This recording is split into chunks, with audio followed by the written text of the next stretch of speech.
Bon, bah, je l'ai ramené, les gars. Bon, après, j'étais pas serein à l'idée de l'avoir, et je vais vous expliquer concrètement ce qui s'est passé, du coup.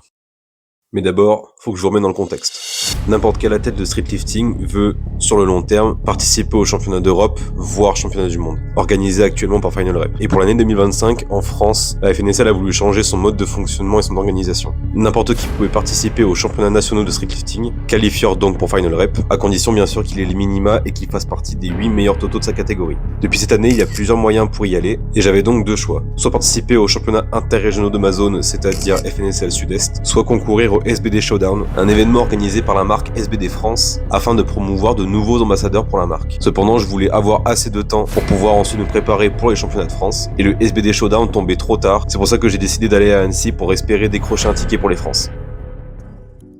Donc j'ai la chance que mes parents habitent à côté d'Annecy. Ça m'a permis d'arriver sur les lieux pas trop fatigué. Et en plus j'ai pu arriver la veille, donc c'était encore mieux. J'arrive samedi matin pour pouvoir regarder Corentin et Hilario, qui sont en catégorie des moins de 66 kilos. Et en plus, moi, m'étais proposé justement en tant que bénévole pour pouvoir aider justement Merig et la team de Annecy Street Event.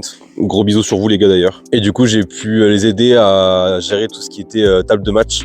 Donc c'est-à-dire que c'était moi qui devais rentrer sur leur logiciel. Donc les barres de chaque athlète sur chaque mouvement. Donc en soi, c'était pas très fatigant de devoir taper sur un PC. Donc du coup, j'étais bénévole toute la matinée, ce qui m'a permis du coup d'assister au match de Coco et d'Hilario. Et c'était un sacré match. Déjà, toutes les catégories, il y avait vraiment du gros niveau. Il y avait des personnes qui avaient déjà fait le championnat de France l'année dernière. Hilario s'est déjà très bien démerdé pour une première compétition.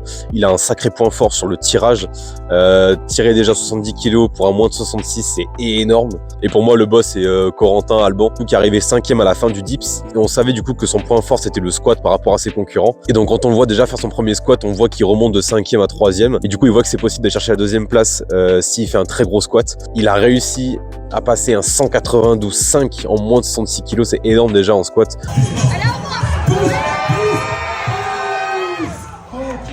Ce qui lui a permis du coup de décrocher la deuxième place et franchement un gros GG à toi Coco. Moi il fallait que je me repose du coup pour être en forme pour le lendemain parce que j'étais fatigué, en plus j'ai pas beaucoup dormi. Du coup je suis allé me reposer l'après-midi et il y avait aussi Antoine qui passait en catégorie de moins de 73 kilos.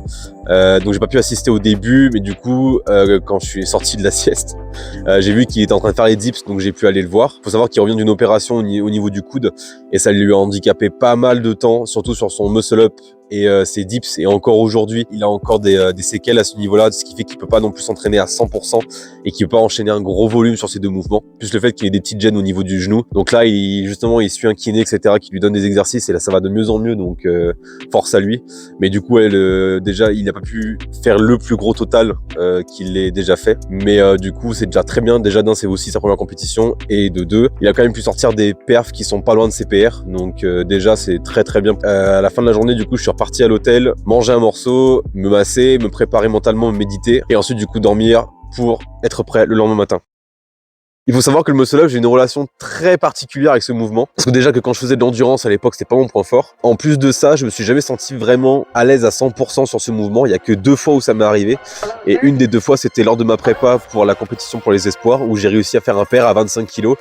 Qui était pas facile non plus, mais je me suis jamais senti aussi bien de ma vie, quoi. Donc là, je m'échauffe et je me dis, ok, avec l'adrénaline, je sens que je suis pas trop mal non plus. Et du coup, j'ouvre avec une première barre à 16,25 kg. Donc généralement, mon muscle up à 15 kg, comme vous avez pu le voir sur la précédente vidéo, c'est ce qui me permet du coup de me dire si je suis en forme ou pas. La dernière fois, le muscle up à 15 kg était très compliqué et du coup, celui à 20 a fail une fois sur 2. Et donc là, vu comment est passé le 16-25, je me suis dit, ok, là aujourd'hui, je me sens bien, je me sens confiant, le taper s'est bien passé. Donc je me dis, là, direct, il faut que j'enchaîne avec 20 kilos. Allez, Kylian, les gars.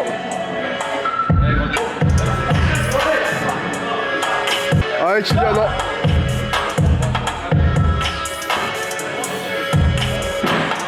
Oui. C'est léger, en douceur. C'est bien, Kylian, bravo. Très bien, il te restera un passage. Donc là, 20 kilos, nickel aussi. Donc je me dis, ok, il faut que j'assure le plus de kilos possible parce que je sais que mon concurrent, lui, est très fort sur le push et qu'il a même un plus gros squat que moi. Donc il faut que je sécurise un maximum de kilos par rapport à mon total sur le tirage. Donc je me dis que 22,5 c'est un très bon call. Je pense qu'au-dessus, ça aurait été no rep. J'aurais eu soit un coude qui passe après l'autre, soit j'aurais eu une redescente sur le mouvement comme la dernière fois.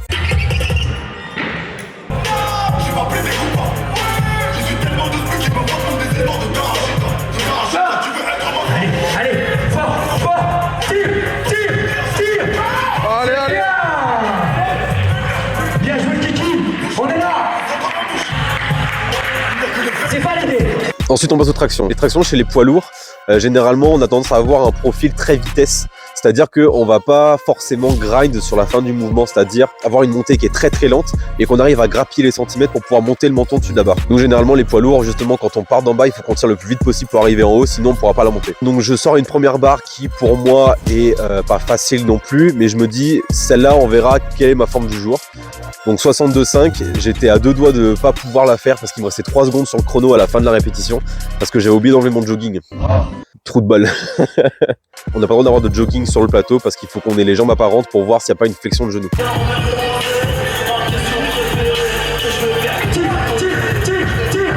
Ah les gars. C'est bien. Donc 62,5 monte très bien, je me dis ok, généralement moi mes gaps c'est environ 5 kg sur les tractions, donc je me dis ok, je pense que j'ai 67,5, donc on va essayer puis on va voir.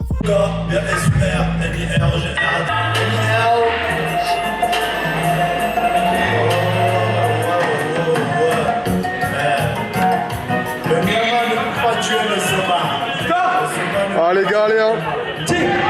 Allez. C'est bien, Kylian. Et heureusement du coup qu'il y avait mon frère qui me filmait justement à ce moment-là pour que je puisse moi ajuster mes barres en fonction de la forme et de la vitesse à laquelle j'allais. Donc je me dis ok, 70 kg j'ai déjà passé en compétition, là je pense que je peux aller chercher plus mais pas grand chose. Et encore une fois l'objectif c'était de sécuriser un maximum de kilos possible. Donc je me dis ok, 71,5, ça semble un bon call, c'est pas trop gros, c'est pas trop gourmand. Franchement, allez on y va. Allez. 71, c'est du 5 kilos. Pour qui? Pour Kylian. On y va. Ah les gars, allez hein. Kylian. On fait le petit mat, sortir Merco, sortir le dîner, sur que nos assiettes soient remplies au dîner. Je m'assure pour Ah les gars, allez hein. Allez. le temps dessus. J'écris, je suis pas possédé, j'ai fait mouiller. Elle était pas si rapide que ça, mais franchement pour une 71,5 elle est montée très bien. Je pense qu'il y avait légèrement plus, mais honnêtement je me contente de ça et au pire j'irai chercher plus tard. Ensuite on passe aux deux mouvements que je craignais le plus, la dips et le squat. Dips pourquoi? J'avais des gènes au niveau du pec et au niveau des cervicales aussi, sachant que d'autant plus mon concurrent est très très fort sur le push aussi. Donc je m'échauffe, malheureusement on n'avait pas non plus du matériel très adéquat, mais bon du coup on avait annoncé une première barre à 110 kg en dips. Je savais que quelques semaines avant elle était bien passée, donc je me dis ok normalement il n'y a pas de souci. On les sort. On y va, Kylian. On y va. Voilà. Sauf que comme vous pouvez le voir, je tire un peu la tronche à la fin de la répétition parce que justement l'échauffement était pas fou, du coup ma trajectoire était pas bonne, sur celle-là du coup je me sentais pas stable, donc je me dis ah ça va être compliqué d'aller chercher plus. Donc j'essaie de sécuriser encore une fois le plus de kilos possible, donc je me dis que 5 kilos en plus au vu de la montée, je pense que ça passe.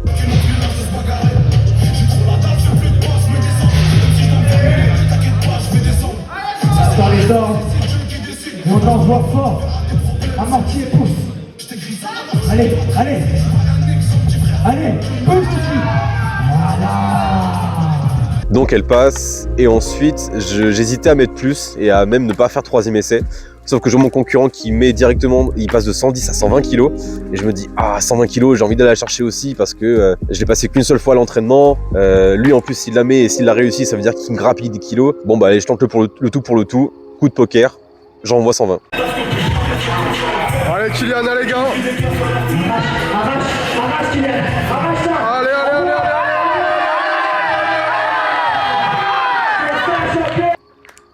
Et je sais pas vous, mais moi, je la trouve dégueulasse. Les coudes, ils sont partis trop vers l'arrière. J'ai une instabilité, je tremble de droite à gauche. J'ai pas une bonne trajectoire, je me suis écrasé en bas. Pour moi, elle est vraiment pas belle. Elle est passée, mais elle est vraiment pas belle. Donc on essaiera de faire mieux plus tard. Donc je passe beaucoup de temps direct après les dips pour m'échauffer, pour que je puisse voir justement comment gérer mes douleurs et si je vais être capable de performer aujourd'hui ou pas. Donc je monte petit à petit et je me dis qu'en première barre, 175 kg, vu que j'avais fait un 3x3 à 170, ça me semble être un bon départ. Et après, on avisera si effectivement mes douleurs ne me lancent pas trop, si je suis bien stable, etc. Et là, franchement, au vu de la première barre, je me dis, ouais, ok, là, vraiment, je peux aller chercher un PR aujourd'hui. Je me sentais très stable, j'avais une bonne trajectoire, j'étais bien compact, j'avais pas trop de douleur à la cuisse. On va dire, allez, un 3 sur 10, mais grand max. Donc je me dis, ok, un gap de 7,5, franchement, ça peut grave le faire. Donc, je lance à 182,5. Pareil, elles vont très très bien, franchement, je suis très content. Et je me dis, ok, 185, j'ai déjà passé plusieurs fois l'entraînement. C'est mon PR en compétition. 190, je l'ai fail 2 fois. Qu'est-ce que je fais? Est-ce qu'aujourd'hui, je retente le tout pour le tout, sachant que du coup, mon concurrent, il a déjà validé 205 kilos et qui risque potentiellement de faire plus. Donc je me dis, il faut vraiment que j'aille à fond. C'est une compétition, il faut aussi que je m'amuse un peu. Donc j'annonce 190 kilos.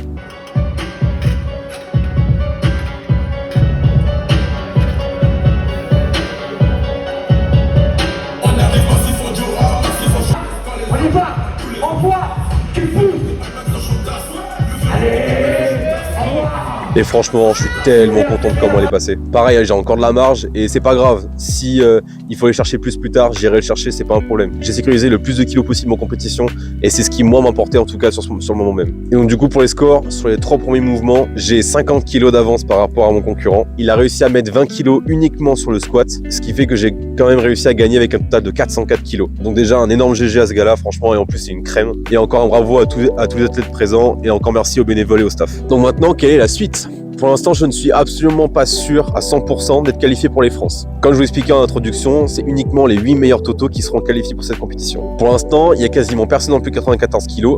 Cependant, il y a ce qu'on appelle le SBD Showdown. Et s'il y a beaucoup d'athlètes qui vont là-bas en plus de 94 et qui sécurisent des totaux plus importants que le mien, je risque du coup de passer sur la sellette. Donc pour l'instant, je vais quand même me préparer pour ces championnats-là. Et donc du coup, il y aura 2 formats différents. Il y aura un format où je fais un récap hebdomadaire sur Instagram, donc je vous invite à me suivre. Et donc du coup, sur YouTube, on se retrouvera toutes les 2 semaines pour que je fasse un récap plus complet sur ma santé physique de manière générale et sur comment je me sens par rapport à la compétition. Sur ce, messieurs, dames, je vous remercie d'avoir regardé jusqu'ici. N'hésitez pas à lâcher un commentaire et à liker la vidéo, ça me ferait énormément plaisir pour le soutien. Et je verrai que justement ce format-là vous plaît. Et je vous donne donc rendez-vous dans 2 semaines pour la prochaine vidéo.